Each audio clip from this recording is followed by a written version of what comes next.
Perkenalkan, nama saya adalah Albertus Renaldi Wicaksono. Saya dari kelas 2 TKB Bench.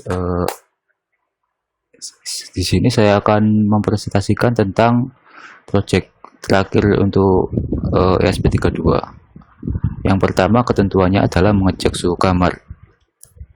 Ketentuan yang pertama ini caranya sama seperti pada proyek 1 dan proyek 2, yaitu kita menggunakan sensor LM35.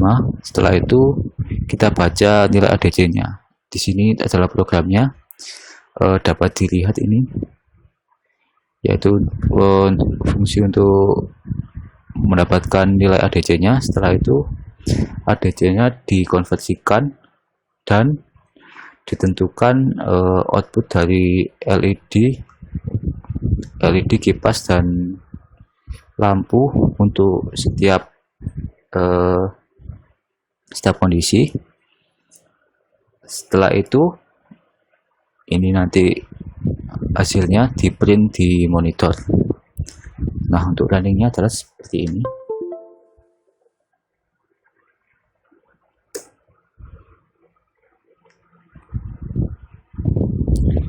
Ini menunggu dulu karena pada project 2 kemarin itu diberi ketentuan untuk connect di spreadsheet, jadi memakai wifi. Nah, ini tegangannya sudah keluar 33 derajat. Setelah itu untuk outputnya pada ESP32 itu ya seperti ini. Dapat dilihat itu atau indikatornya berwarna merah. Nah, setelah itu adalah ketentuan nomor 2. Ketentuan nomor 2 adalah output adalah kipas. Nah, di sini karena saya menggunakan kipas DC 12 volt, ini adalah gambar rangkaiannya. Nah, ini adalah DC fan-nya. Setelah itu ini adalah driver motor. Driver motor yang saya pakai itu L298N. Setelah itu ada VCC sama ground, ini disambungkan ke adaptor 12 volt karena kipas saya sebesar 12 volt. Setelah itu untuk pin enable A ini dapat dijambalkan langsung ke 3V3 atau 5V, terserah, pokoknya bisa mensuplai untuk logika high. Setelah itu input 1 ini bebas, bukan kebalik, maksud saya untuk enable A ini dapat dimasukkan di port ESP32, sedangkan input 1 ini dapat diletakkan di tegangan yang bebas, pokoknya dapat berlogika high. Setelah itu groundnya dijadikan common ground dengan komponen lainnya. Nah, untuk kodenya itu adalah seperti ini.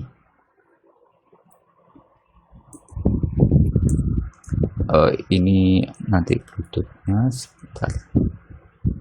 Nah, ini untuk initialize portnya nanti.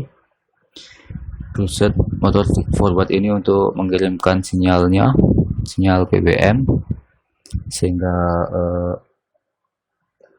DJ-nya dapat dikontrol kecepatannya. Nah, di sini adalah fungsi utamanya untuk menyalakan. Jadi di sini itu di set dati cycle-nya, terus dijalankan tadi fungsi motor forward dengan ini dati cycle-nya 100% untuk MCPWM on. Jadi nanti kipasnya berputar dengan kecepatan yang maksimal. Lalu untuk MCPWM on half ini untuk memutar dengan dati cycle 75%. Setelah itu untuk MCPWM off ini digunakan untuk mematikan sinyal PWM sehingga kipasnya akan mati. Untuk running pada programnya berikut.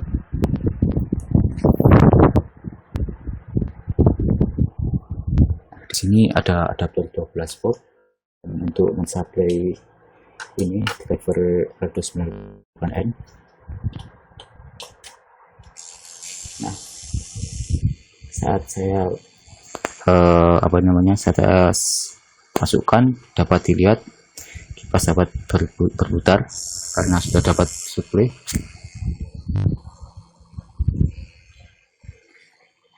Nah, setelah itu yang selanjutnya adalah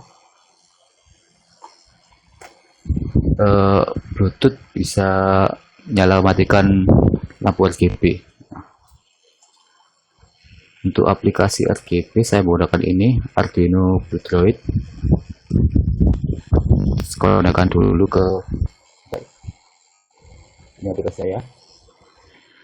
Digunakan dulu ke SPP adapter. Setelah itu kita masukkan logika. Setelah satu, maka lampu akan berbunyi. Nah, ini lampu merah. Setelah itu ini lampu hijau. Nah,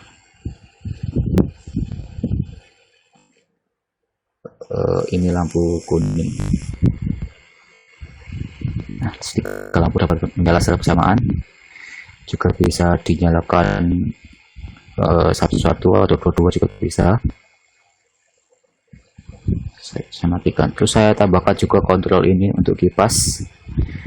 Kalau saya pencet 4, nanti kipasnya akan mati. Oh, bentar. Habis itu tadi habis mengirimkan data, jadi kipasnya menyala lagi. Saya matikan. Nah, kipasnya mati. Setelah itu apabila saya kirimkan logika 5, maka kipas akan menyala dengan kecepatan yang tidak seberapa cepat karena duty cycle-nya 75%.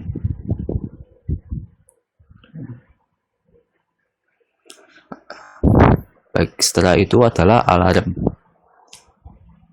Sebentar, saya akan jelaskan codingannya terlebih dahulu.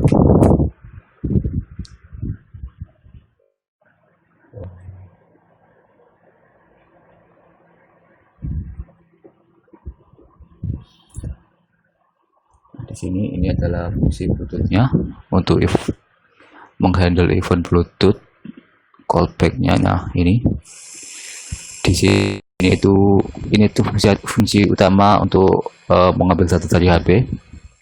Jadi data kita itu disimpan pada variabel ini, data. Terus ini len ini adalah panjangnya.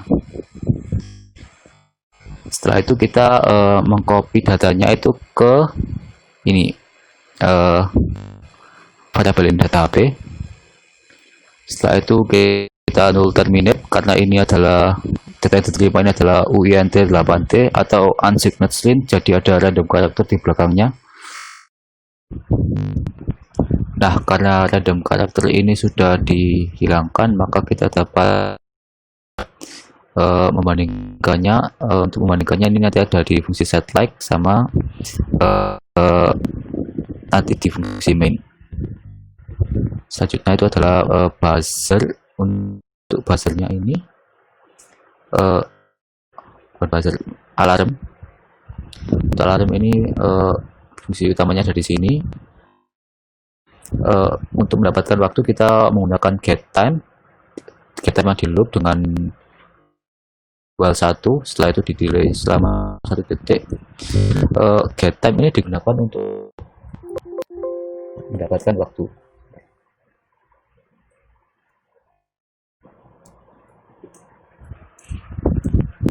Nah, fungsi get time ini digunakan untuk menambahkan waktu. Setelah itu kita menyimpan waktunya pada variabel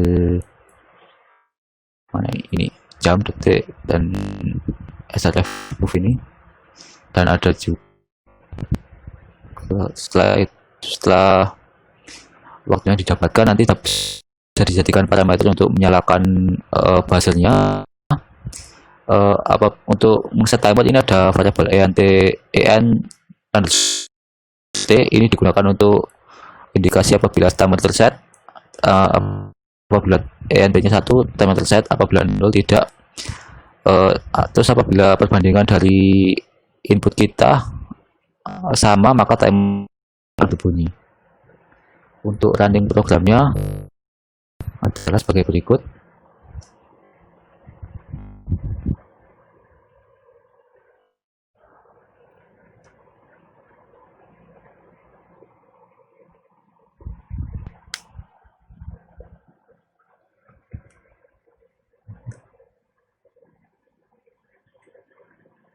Sebentar. Si bluetoothnya terputus.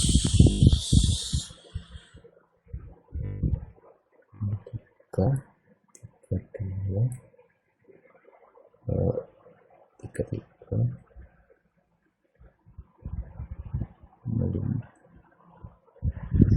nah ini sebentar, salah.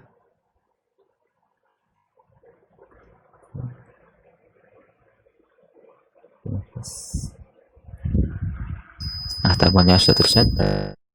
Sekarang kita menulis bunyi.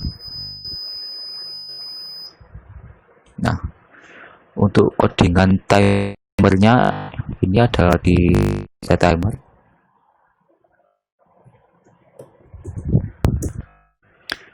Set timer ini fungsinya saya ambil dari referensi LED controller. Fungsinya ini adalah untuk menggenerate sinyal PWM karena buzzer yang saya pakai adalah passive buzzer, jadi harus memakai eksternal oscillator untuk menyalakannya. Ini adalah fungsinya, fungsi utama untuk membunyikan timer. Fungsinya ini adalah untuk menyalakan, membangkitkan sinyal PWM. Setelah itu di delay selama 5 detik. Itu timer mati dengan mengirim sinyal PWM 0%. Setelah itu adalah split sheet. Untuk split sheet itu sama seperti sebelumnya, yaitu ditambahkan fan dan bluetooth. Untuk fan dan bluetooth itu ya sama caranya dengan script ya seperti ini.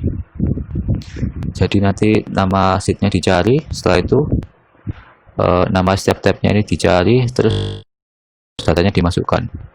Nah, untuk memasukkannya itu di generate